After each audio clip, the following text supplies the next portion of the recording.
বন্ধুরা, ভারতে টেসলার এন্ট্রি হতে যাচ্ছে আর এই খবরের সাথে সাথে ইভি ইন্ডাস্ট্রির ভেতরে কিন্তু খুব পরিমাণের হালচাল শুরু হয়ে গেছে।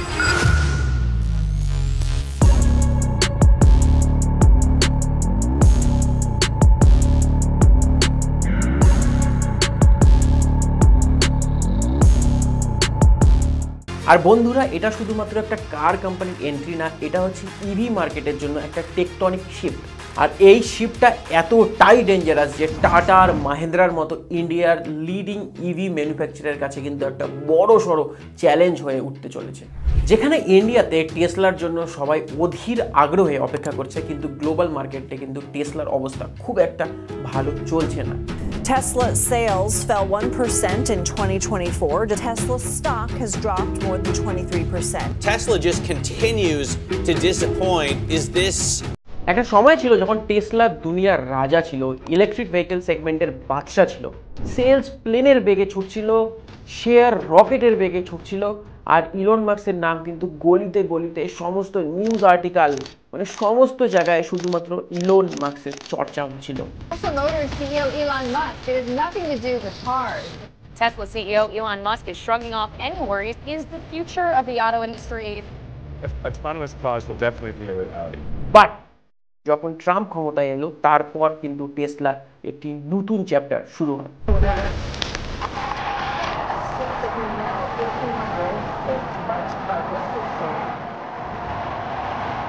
ফলস্বরূপ আজকের ডেটে টেসলার সেলস কিন্তু প্রত্যেকটা দেশে যেই জায়গাতে টেসলা অপারেট করে ডাউনই হচ্ছে। Whether it's BYD in China, in Europe for that matter, or General Motors, Hyundai, Kia, gaining share, albeit slowly, but gaining share in the US. That's going to take some buyers away from Tesla. আর parallelly টেসলার stock 50%-এরও বেশি কিন্তু crash হয়ে গেছে। আর ইউরোপে টেসলার sales কিন্তু 40% nose drive করেছে। আর এই সমস্ত সিনারিওর জন্য কিন্তু টেসলা একটা বড় সড়ো দুবিধায় আছে।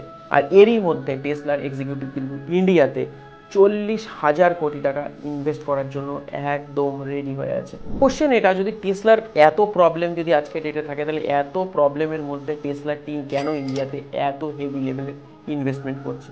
টেসলা ইন্ডিয়াতে আসার পরে টাটা মাহিন্দ্রার মতো ইন্ডিয়ান ইভি মেকারের উপরে কি এফেক্ট পড়বে? সবচাইতে ইম্পর্টেন্ট কোশ্চেন, টেসলা ইন্ডিয়াতে আসলে আমাদের অ্যাজ এ ইন্ডিয়ানের কি ফায়দা হবে? বন্ধুরা, এই গল্প শুধুমাত্র ইভির না, এই গল্প পাওয়ার, টেকনোলজি আর একটি নতুন ইন্ডাস্ট্রির রেভলিউশনে। তো পপকর্ন নিয়ে এসে বসে পড়ুন আর এই ভিডিওটা পুরো এনজয় করুন, একদম স্কিপ না করে। তো চলুন আজ ডিকোড করি ইভি ইন্ডাস্ট্রির কিছু অদ্ভুত আর কিছু হিডেন গল্প।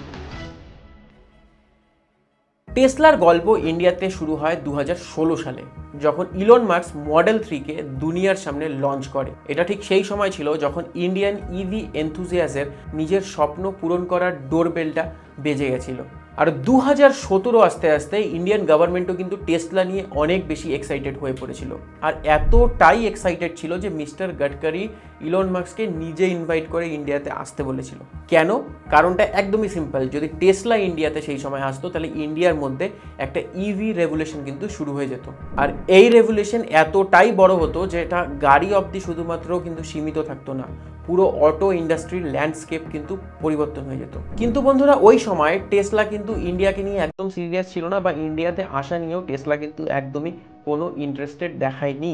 আর এর যেটা সবচাইতে বড় কারণ, টেসলার তরফ থেকে এটাই বলা হয়েছিল যে ইন্ডিয়ান মার্কেটকে না জেনে না বুঝে আর ইন্ডিয়ান কনজিউমারের বাইং বিহেভিয়ার আর প্যাটার্ন যতক্ষণ আমরা না ডিকোড করতে পারবো ততক্ষণ আমরা ইন্ডিয়াতে যাব না। আর এই প্রপোজাল দিয়েছিল কিন্তু টেসলার senior top most executive Elon মাস্ককে। সেই কারণে টেসলা বিনা রিসার্চ করে কিন্তু এত বড় ইনভেস্টমেন্ট করার জন্য একদমই রেডি ছিল না। ইনস্টিড অফ দ্যাট, টেসলার প্ল্যান এটা ছিল যে চায়নার গিগা ফ্যাক্টরিতে গাড়ি তৈরি করে তারপরে ওটা ইন্ডিয়াতে ইম্পোর্ট করে নিয়ে আসা হবে, তারপরে ইন্ডিয়ান কনজিউমারের জন্য ইন্ডিয়া থেকে গাড়িটা বেচা হবে। মানে এটা কমপ্লিট সিবিইউ ইউনিট হিসাবে কিন্তু ইন্ডিয়াতে সেল করার প্ল্যানিং ছিল টেসলার। আর যদি এই সিবিইউ ইউনিটের যদি রেজাল্ট যদি ইন্ডিয়াতে খুব ভালো থাকে, তাহলে অবশ্যই টেসলার প্ল্যান ছিল যে নেক্সট ইন্ডিয়াতে কিন্তু টেসলা তাদের ম্যানুফ্যাকচারিং প্ল্যান্ট সেট আপ করবে। আর এখানেই একটা বড় কনফ্লিক্ট তৈরি হয় ইন্ডিয়ান গভর্নমেন্ট আর টেসলা বা ইলন মাস্কের মধ্যে। টেসলার কথা ছিল যে ইন্ডিয়াতে শুধুমাত্র সিবিইউ ইউনিট বেচে মার্কেটকে টেস্ট করা হবে, কিন্তু ইন্ডিয়ান গভর্নমেন্টের অপিনিয়ন। আর এক জায়গাতে ইন্ডিয়ান গভর্নমেন্ট স্ট্রিক্ট ছিল যে গাড়ি আপনাদের এখানেই বানাতে হবে, হয়তো বা কিছু পার্টস আপনারা কম্পোনেন্ট সোর্স করতে পারেন, বাট পুরো গাড়ি কিন্তু এইখানেই বিল্ড হবে, মানে মেড ইন ইন্ডিয়া কার হবে তবেই এখানে বেচা যাবে, নাহলে যেরকমভাবে ইম্পোর্ট ডিউটি আছে দিয়ে তোমরা গাড়ি বেচো। কারণ আজকের ডেটে যত আনএমপ্লয়মেন্ট আছে, তো ইন্ডিয়ান গভর্নমেন্টের একটা সিম্পল টার্গেট ছিল যে হিউন্ডাই ঠিক যেই কাজটা ইন্ডিয়াতে করছে, যে ইন্ডিয়াতে গাড়ি বানাচ্ছে, বানিয়ে এক্সপোর্ট করছে, ঠিক সেরকমভাবেই টেসলা এইখানে ইন্ডিয়াতে গাড়ি বানান। ইন্ডিয়াতে তো বেচবে, ইন্ডিয়ার বাইরে আরও যত কান্ট্রি আছে সেই সব কান্ট্রিতেও যাতে ইন্ডিয়া থেকে এক্সপোর্ট করতে পারে। ইন্ডিয়াতে জবস ক্রিয়েট হবে, ফাইন্যান্সিয়াল স্টেবিলিটি আসবে, আর যেটা সবচাইতে বড় ব্যাপার, একটা ইন্ডাস্ট্রিয়াল রেভুলেশন আসবে। আর তারপরেই এলো একটা শকিং টুইস্ট। মার্চ 2025-এ একটা অ্যানাউন্স হয়, আর যেটা শুনে সবাই রীতিমতো হয়রান হয়ে ওঠে। বন্ধুরা, যখন টেসলার গেম যখন ইন্ডিয়াতে অলমোস্ট ইম্পসিবল লাগছিল, তখন একটা আনএক্সপেক্টেড ক্যারেক্টার এই পুরো স্টোরির মধ্যে কিন্তু চলে আসে। আর সেটা শুধুমাত্র ক্যারেক্টার না, সেটা হয়তো বা টেসলার ইন্ডিয়াতে আসার হিরো, আর সেটা হচ্ছে ডোনাল্ড জে ট্রাম্প। বন্ধুরা, ট্রাম্প কখনোই ইম্পোর্ট ডিউটি নিয়ে কিন্তু একদম পিছনে হাঁটে না। এর আগেও ডোনাল্ড ট্রাম্প কিন্তু ইন্ডিয়া সম্বন্ধেও কিন্তু অনেকভাবে ক্রিটিসাইজ করেছে যে ইন্ডিয়াতে এত হাই ট্যারিফ কেন। আর এখানে স্ট্যান্ড পয়েন্ট একদম সিম্পল ছিল ট্রাম্পের, যদি ইন্ডিয়া যদি ইউএসের প্রোডাক্টের উপরে যদি ট্যারিফ লাগায়, তাহলে ইউএসও ইন্ডিয়ার প্রোডাক্টের উপরে ট্যারিফ কেন লাগাবে না। আর ট্রাম্প পাওয়ারে আসে, তখনই কিন্তু জিও পলিটিক্যাল প্রেশারের কারণে কিন্তু ইন্ডিয়া নতুন একটা ইভি পলিসি নিয়ে আসে। সেটা মার্চ 2025-এ কিন্তু একটা নতুন ইভি পলিসি কিন্তু ইন্ডিয়াতে ইন্ট্রোডিউস করে। পলিসির হিসাবে ফরেন ইভি ম্যানুফ্যাকচারার কোম্পানি 8,000-এর বেশি কিন্তু ইম্পোর্ট করাতেই পারবে না ইন্ডিয়াতে তাদের গাড়ি। 8,000 গাড়ির উপরে মাত্র 15% কিন্তু কাস্টম ডিউটি লাগবে, যেখানে আগে এই ডিউটি ছিল 110%। তো এর এগেনস্টে যেই অটোমেকার এই পলিসিকে অ্যাভেল করতে চায়, তাদেরকে কিছু গ্যারেন্টি দিতে হবে। সেই গ্যারেন্টির মধ্যে সবচেয়ে যেটা প্রথম গ্যারেন্টি, সেটা হচ্ছে প্রোগ্রেসিভ রেভিনিউ টার্গেট। মানে 5 বছরের মধ্যে কিন্তু এই কোম্পানিগুলোকে কিছু টার্গেট অ্যাচিভ করতেই হবে। যেরকম 2 বছর পরে 2,500 কোটি টাকা রেভিনিউ, 4 বছরের মধ্যে 5,000 কোটি টাকা রেভিনিউ, আর 5 বছরের মধ্যে 7,500 কোটি টাকার রেভিনিউ। সেকেন্ড, এই কোম্পানিগুলোকে 4,125 কোটি টাকা দিয়ে কিন্তু নিজের প্ল্যান্ট একটা ইন্ডিয়াতে স্ট্যাবলিশ করতে হবে, আর সেটাও কিন্তু ল্যান্ড প্রাইস ছাড়া, শুধুমাত্র ইনফ্রাস্ট্রাকচারের কস্ট। আর 3 বছরের মধ্যে কিন্তু ইন্ডিয়ার মধ্যে কিন্তু নিজের প্রোডাকশন শুরু করতেও হবে, এটাও কিন্তু ম্যান্ডেটারি। আর একদমই সময় নষ্ট না করে কিন্তু টেসলা এই সমস্ত কন্ডিশন অ্যাকসেপ্ট করে কিন্তু ইন্ডিয়াতে এন্ট্রি নিয়ে নেয়। টেসলা আসছে ইন্ডিয়াতে, বাজাও ঢাক।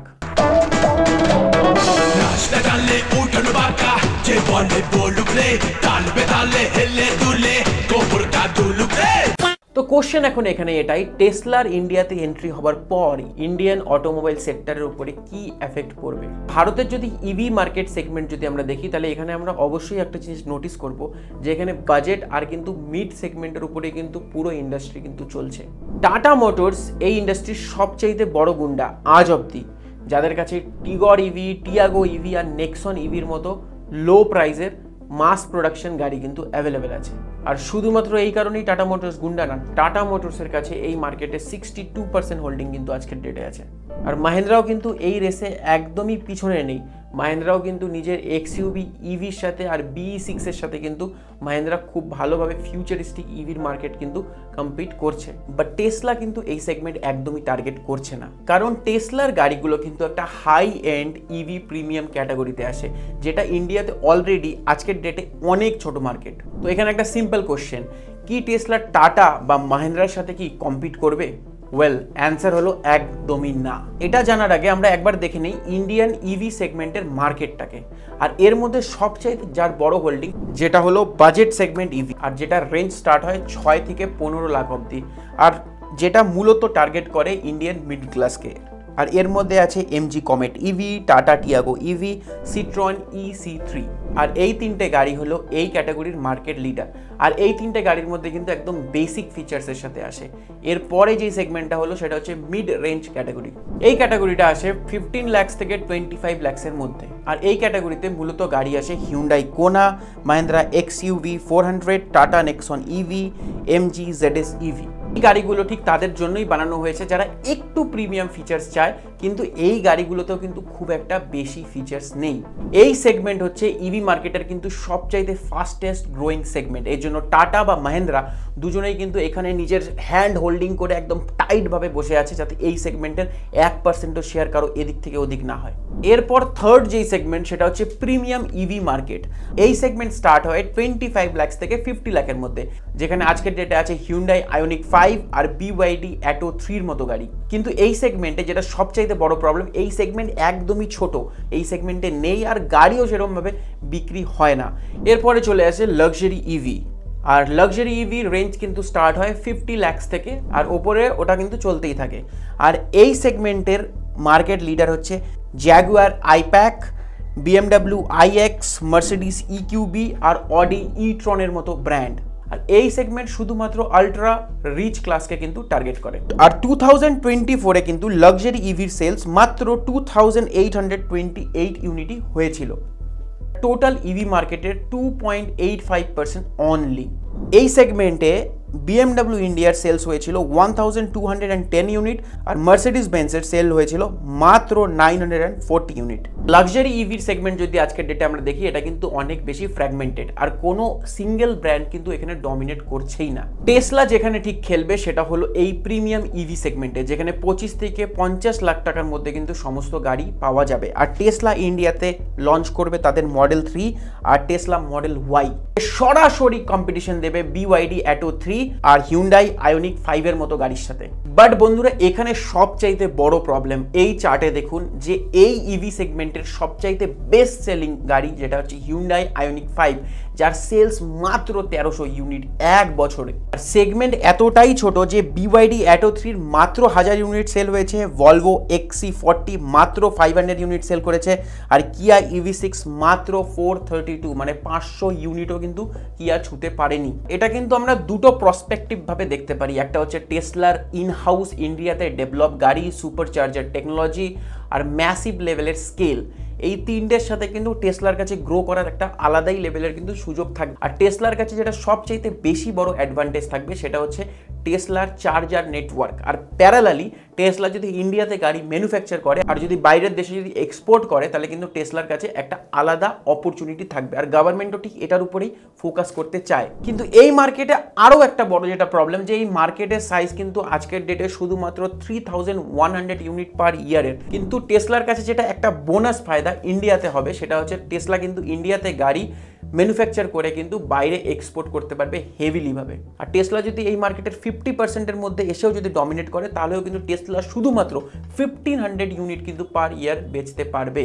আর মাস মার্কেট কারেরও কিন্তু একটা আলাদা করে প্ল্যানস আছে টেসলার, যদিও এটার কোনো অফিসিয়াল রিপোর্ট নেই এখনো। বাট কিছু মোটর হেডস বা কিছু অটোমোবাইল জার্নালিস্টের হিসাবে যে টেসলা ইন্ডিয়ার জন্য একটা মাস মার্কেট ইভি কার কিন্তু ডিজাইন করবে, যেটা ঠিক 10 থেকে 15 লাখ রেঞ্জকে টার্গেট করবে। আর এই মাস মার্কেট ইভি কার হবে টেসলার ইন্ডিয়াতে হ্যান্ড হোল্ডিং। আর এই মাস মার্কেট গাড়ির থ্রুতে কিন্তু টেসলা পুরো চার্জার নেটওয়ার্ক ইন্ডিয়াতে সেট করবে। আর এই মাস মার্কেট কার কিন্তু পুরো আফ্রিকান কান্ট্রিতে টেসলার এক্সপেন্ড করার প্ল্যান আছে। আর এই মাস মার্কেট কার দিয়ে কিন্তু টেসলা নিজের অস্তিত্ব বা নিজের ক্রেডিবিলিটি কিন্তু ইন্ডিয়াতে প্রমাণ করতে চায়।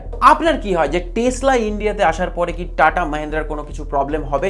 কমেন্ট সেকশনে আমাকে অবশ্যই জানান। আর টেসলা যদি 15 থেকে 20 লাখ বা 25 লাখের মধ্যে যদি কোনো গাড়ি লঞ্চ করে, আপনি কি সেই গাড়িটা কিনবেন? বা আপনার আগামী গাড়ি কি ইভি হবে? কমেন্ট সেকশনে আমাকে অবশ্যই জানান। আর যদি এখনও অবধি ভিডিওটা দেখে থাকেন তাহলে প্লিজ সাবস্ক্রাইব করে নিন, কারণ আপনাদের একটা সাবস্ক্রাইব তো ফ্রি, কিন্তু আমাদেরকে অনেক বেশি মোটিভেট করে ভিডিও বানাতে। ততক্ষণ অবধি যদি আপনি বাইক চালান তাহলে হেলমেট পরুন, কার চালান তো সিট বেল্ট পরুন, সেফ থাকুন, সেফ চলুন, সুরক্ষিত থাকুন। খুব তাড়াতাড়ি দেখা হচ্ছে আরও একটি নতুন ভিডিওর সাথে। Till then signing of.